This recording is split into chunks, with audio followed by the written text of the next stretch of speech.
Up.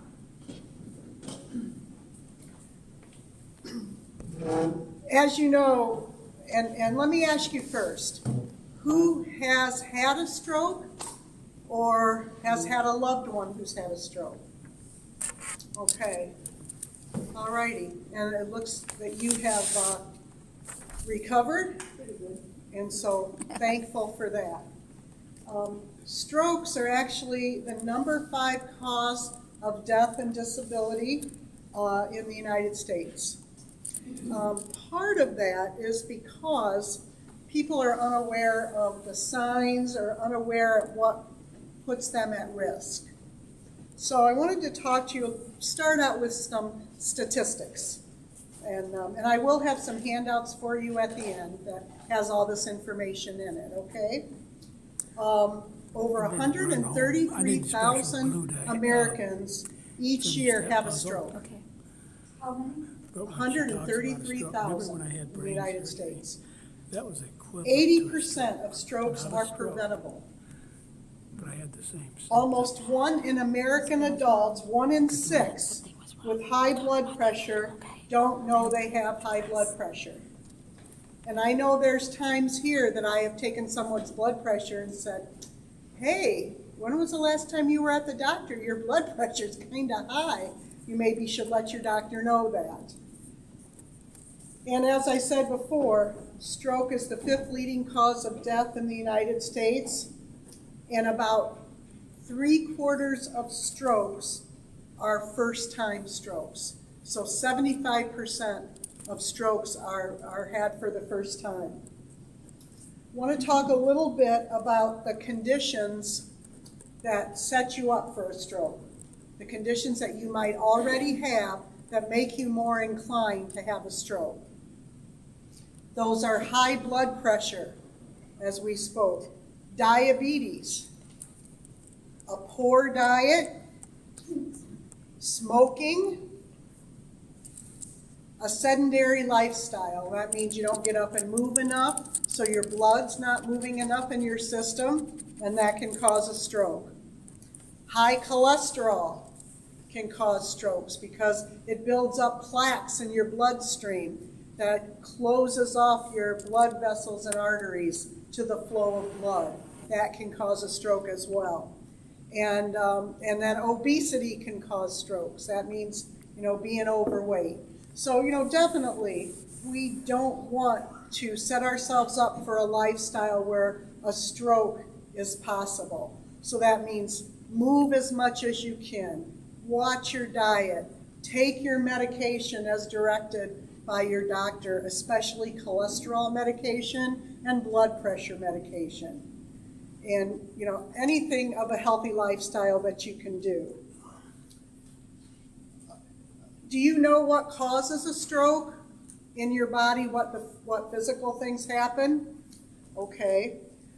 A stroke happens when a blood vessel that carries oxygen and nutrients to the brain are blocked or clotted.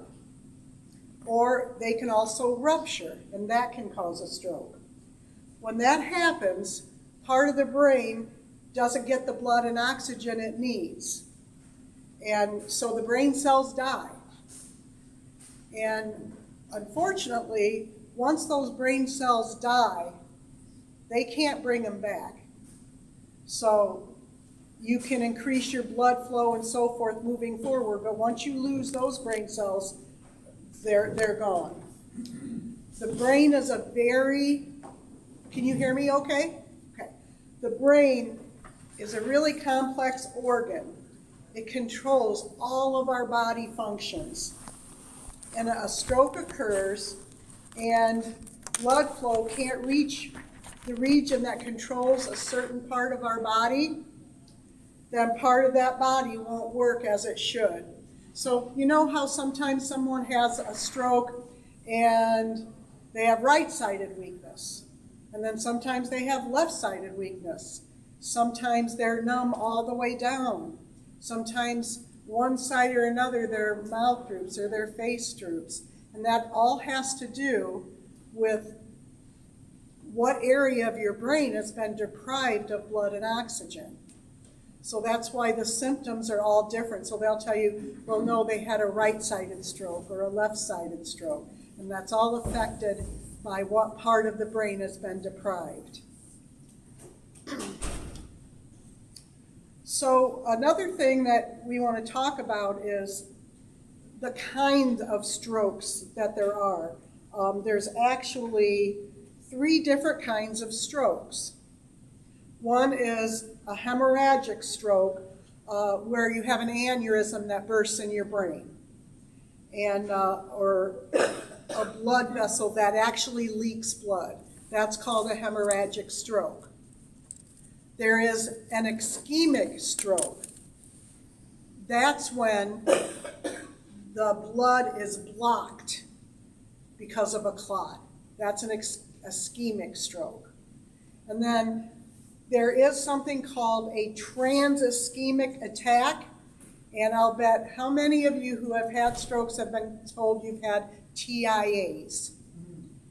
Okay, those are TIAs, and those are like mini strokes when the blood only stops briefly. So you can have stroke symptoms, but then they recover, and you get your feelings back that you've lost. Those are always caused by blood clots. So if you have a TIA or a trans-ischemic attack, it's caused by smaller blood clots. And with certain medications, they can get that cleared up quickly. And when they do, a lot of times, you won't have any effects because that clot has moved on.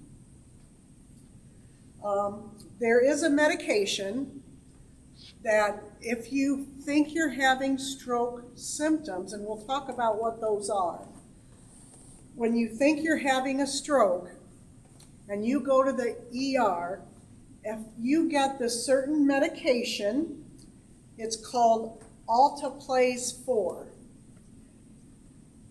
And they call it RIPA, but they discovered it, it's probably been, I don't know, maybe 15 years. It's a medication that if they give it to you right after the stroke, it will push that small blood clot through.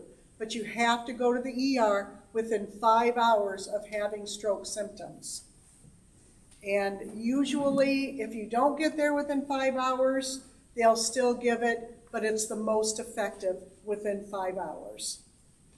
So we're going to be a little interactive here. So what do you think the signs of a stroke are? Anybody want to volunteer? Yes. In my particular case, I was very, very tired for a couple months before that and didn't realize, I was just awfully tired. Mm-hmm. And then I couldn't walk good. I kind of stumbled. Mm-hmm. And my son took me out for breakfast one morning and I said, well, I just can't walk. And so he took my arm. And so that was 2 things that I remember well. And it's almost a year ago since I had my stroke. Okay. Anybody else want to share? Okay. They call this the sign. Have you ever said the signs of stroke are 4 letters, FAST? And so so that reminds you, it's fast, okay? So the F is face drooping. So if one side of your face droops, and if you think somebody's had a stroke, just ask them to smile. And when my husband has had a stroke while he was having surgery, and even now his smile is weird. He smiles and part of his mouth goes like this. So usually that goes away, but in his case it didn't. So face drooping. Arm weakness. Is one arm weak or numb? Ask the person to raise both arms. If you think they might be having a stroke and they can only raise one, and you say, raise your arms, and they're doing this and this one's hanging, and they're trying to raise it and they can't. So that is the arm weakness. S is speech difficulty. If someone has slurred speech and they're unable to speak, they're hard to understand, if you ask them to repeat a sentence, and when they repeat it, it's very slurred and you can't understand. That's another sign of stroke. So I always tell people, if the speech sounds like they're inebriated and you know they're not, that's a good sign of a stroke. So we've all been around somebody who's drank too much and they're slurring their words. That is almost exactly how it sounds. So if somebody's doing that and you know they've not been drinking, that's a sign of stroke. Isn't there something too about asking to stick their tongue out? They do say that sometimes, but it's not always effective, and so it's not part of the fast thing. And the T in fast means time. That means you call 911. Don't drive them to the hospital. Don't say, oh, they're okay, they're just having this one symptom. Call 911. So if somebody's face is drooping, but they don't have any other symptoms, you might think, well, maybe it's just this. Maybe there's a condition called Bell's palsy, and that can cause your face to droop. But you know what? You can't take that chance, because once you start with symptoms of a stroke, it moves very, very quickly. And so if you're ever with somebody that you think has had a stroke, call 911 right away. Any questions so far? Okay, just have a few little things. So you call 911, and what can they do for you in the ambulance itself on the way to the ER? That's more of a medical question, but yes, they can do, they can give you shots of heparin, which will open up a blood clot, thin your blood a little bit. They can give you IVs. There's things that they can do, but normally they cannot give you that. They call it a clot buster medicine. They don't give the clot buster medicine in the ambulance. Does the ambulance person, that medical person, EMT, do they do it, or do they get information from the ER or something? Well, what they'll usually do, if they're en route and they think someone's had a stroke, they're going to have that ER ready with that clot buster medicine. Because they're not doctors in an ambulance, they can't take that chance of giving that medication. So they'll provide supportive care as they would any other, but I know they can give blood thinners very quickly. Yes? I just went in an ambulance. All they did was put an IV in my arm because they couldn't do anything until I got to the hospital. Right. And if you go to the Niles Hospital, they'll send you to St. John. You can be in Niles and they'll give you the clot buster drugs, but you have to be monitored every 15 minutes. So they'll send you to St. John to finish it. So you did get the clot buster at Niles, and then they transported you Yeah. into They just the have bigger to walk facility. out to give you the drug and move you out. Yep, with yep. the ambulance. So, but the ambulance does not give that type of medication. Any other questions? I was treated for everything at Niles. Mhm. Really got good care. They started asking me a bunch of questions, and they couldn't believe that I could answer them. I could still answer them. Mhm. And so I guess it wasn't really very serious. Well, what it probably was what we call a TIA, which was, we talked about a trans-ischemic attack, which is a small blood clot. And normally they can, with large doses of blood thinners, they can push that through. But everybody's different. And that's what makes strokes so dangerous. Everybody's symptoms are different. Maybe somebody's had numbness in their left arm for a couple of days. And they think, oh, I probably just slept on it wrong.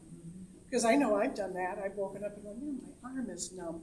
But if it's something that doesn't go away, or if you have any of those other symptoms, and some people have confusion when they've had a stroke too, because there's that lack of blood to the brain.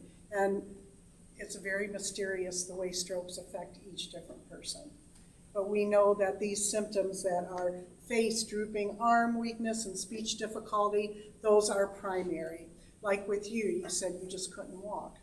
And so, as I said, the brain is so complex that any kind of lack of oxygen or blood to different parts of the brain can affect your whole body, because the brain controls everything in your body, controls your kidneys, your heart, everything, because it gives signals all through your body.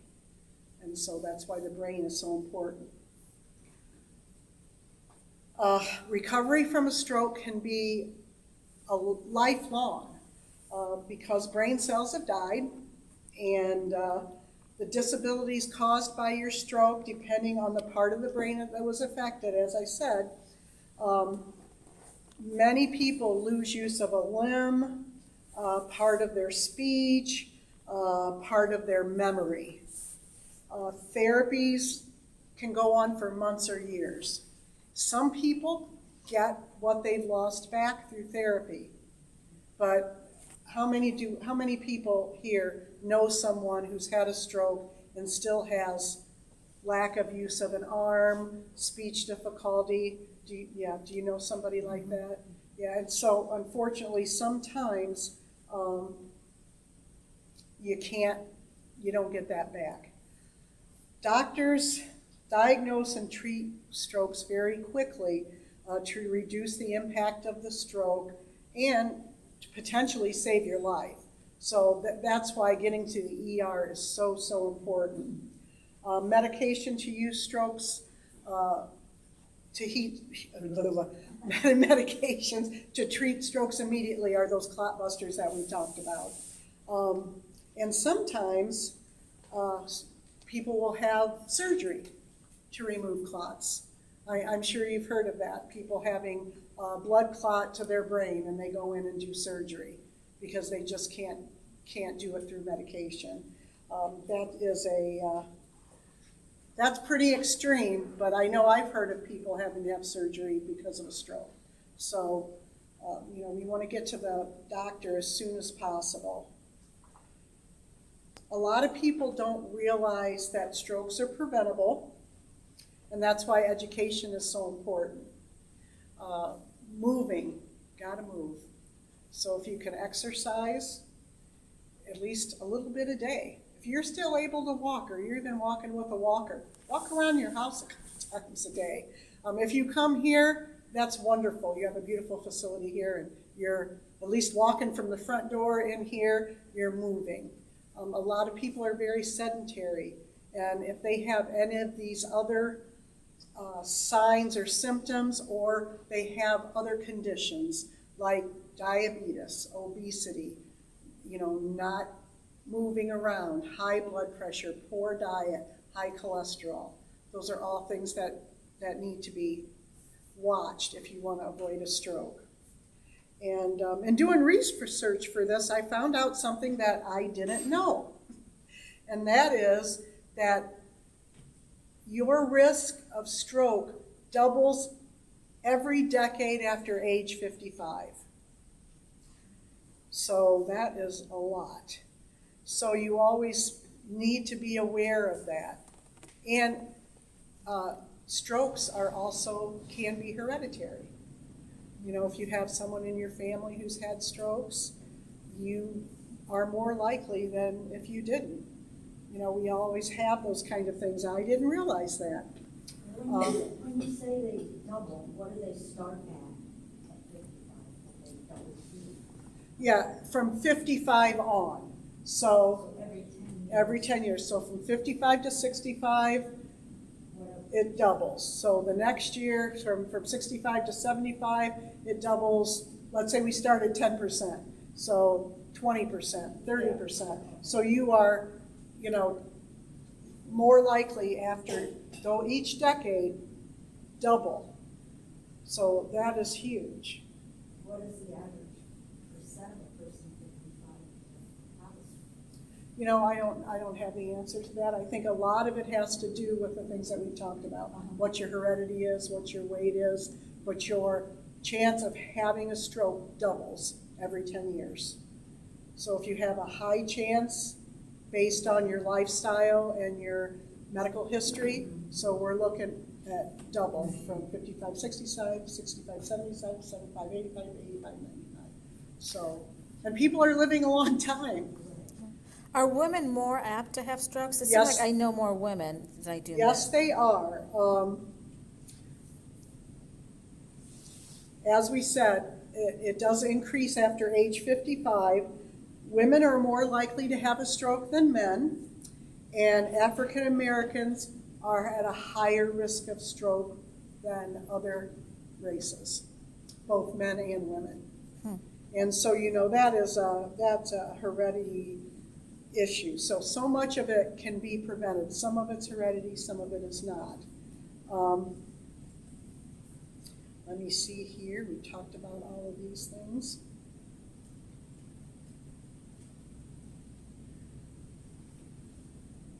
So as we talked about, it's the lack of oxygen or blood to the brain that causes that.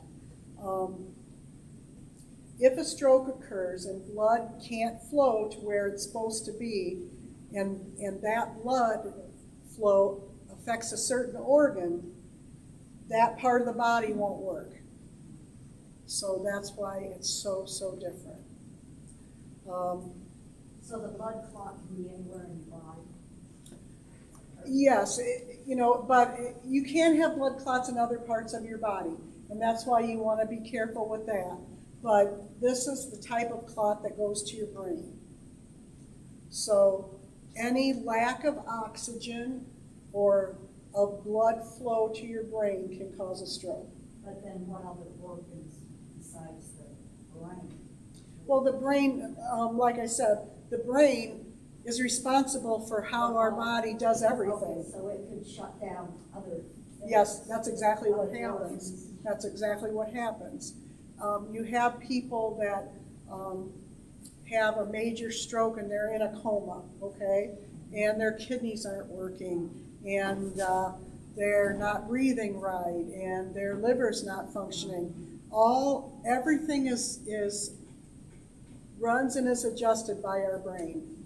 So our brain affects everything in our body. That's why brain damage is so important and needs to be addressed so quickly, because it can't be regenerated once it's damaged. We can relearn things. We can have a stroke and lose our ability to walk. We can relearn to walk using another part of our brain. But that damage in our brain is done. Those cells have died. And so we have to rejuvenate, but we can't get those cells back. They're gone. So an example of that is if someone has low blood pressure and it drops real low and they lose blood flow to certain parts of their body. If you lose blood flow to your nerves in your eyes, and that happens for any length of time, then your optic nerve isn't fed by blood. And so what will happen is you will have blindness. And those nerves can't be repaired. And so they're learning all kinds of interesting ways to fix those things. But with a stroke, we can't repair those brain cells that have died. We have to relearn things. But sometimes, like I said, when you see people that still have no use of your arm, have you seen people that kind of drag their leg?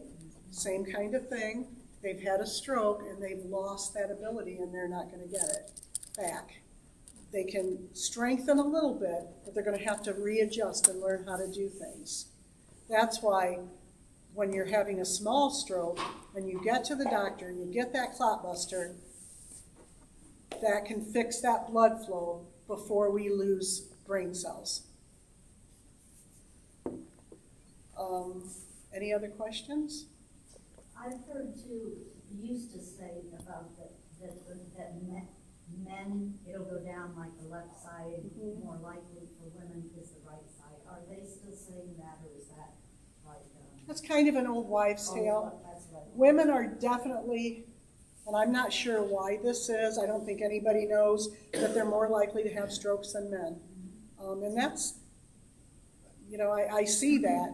And when I'm seeing people, a lot more women than men have strokes. I'm not sure what the scientific reason is for that. Yes. Lots of times they think that it's after women have menopause that they are more apt to have a stroke. Mhm. And I know my mother-in-law did, and she never recovered fully. Yeah, I'm sorry, what's your name? Joyce.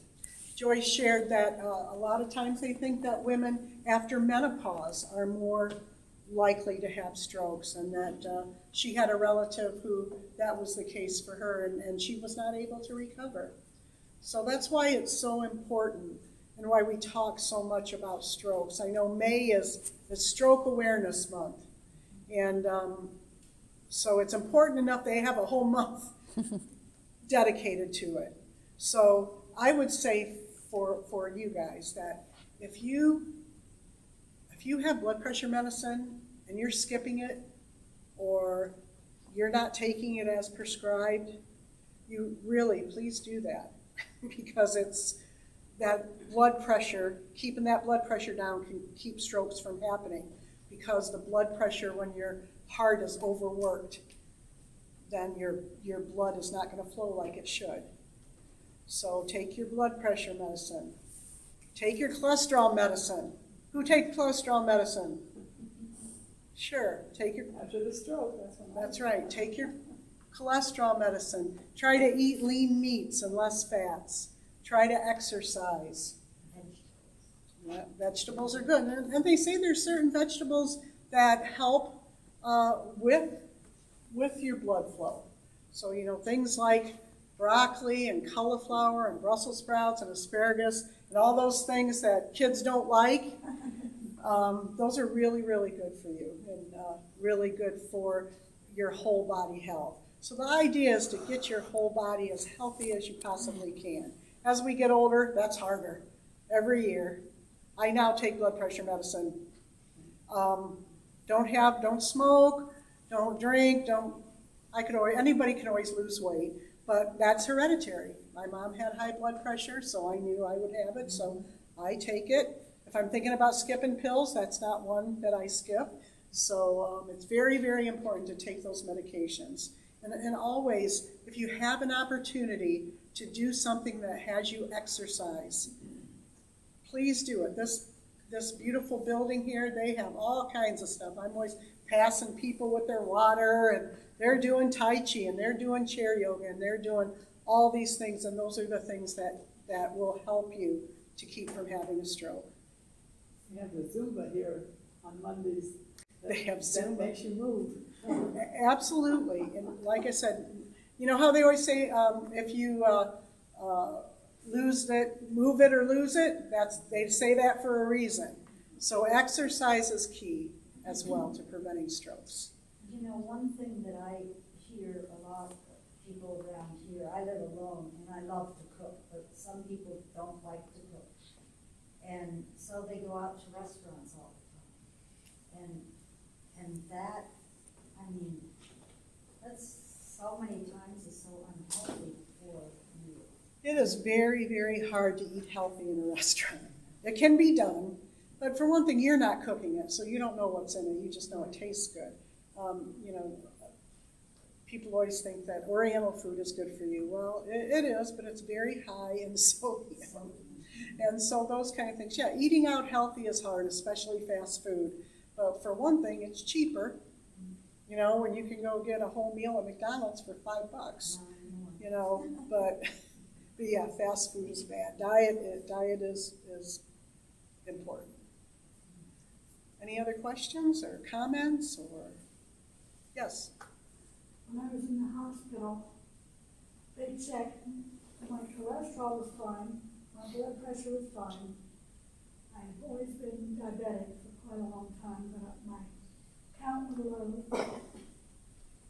They couldn't figure out what happened, that's why they gave me the blood clot drug. They still don't know.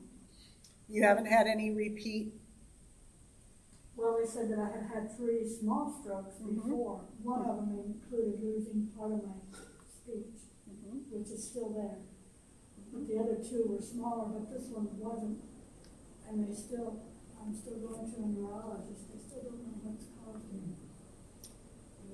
But my arm and leg on the right side were numb, and now they're not. I'm doing therapy. But I exercised here 3 days a week before that. So all that is a sign, but that's not always all. Correct. There's, our bodies are so mysterious, and there's so many things that we can do.